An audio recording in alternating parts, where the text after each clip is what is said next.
Hello guys, Trada. Nanapunta diri guys. Kaya niabot na nga ato ang gi-order gikan sa Shopee. Karon, ato na rin i-check.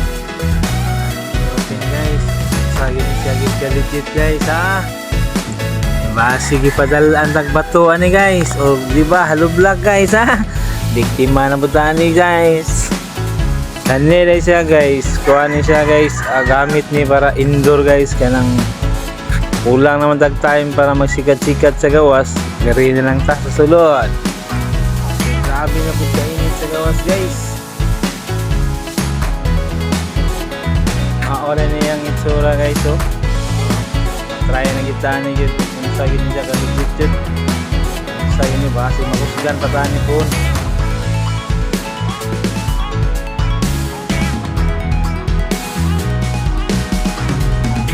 Uy, wala kita na budo lang ni guys. Nag-stock to kita ng order guys. Oh, mao na ginigit.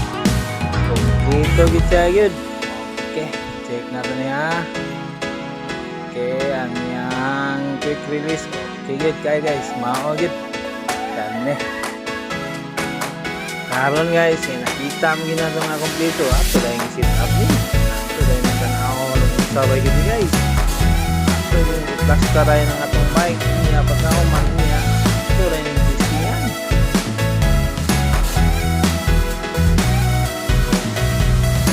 Karon kay uman naman nato ni plaster. Plaster na nato ni sa kabayag nato guys. Kay kani mang isang pwede ani kay quick release man ni. Plaster rin ako ni ron. Testingan ngin ako ni bunsag ni kamayo ni. Sabay side ng ganitong bike kay tao na ko ni pag-plaster. Kan lagi lumayo ba? Matry na din ako ni.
Nabugoy patistingon guys kay guys magpadaw ni siya. Karon sa gibati. Opo.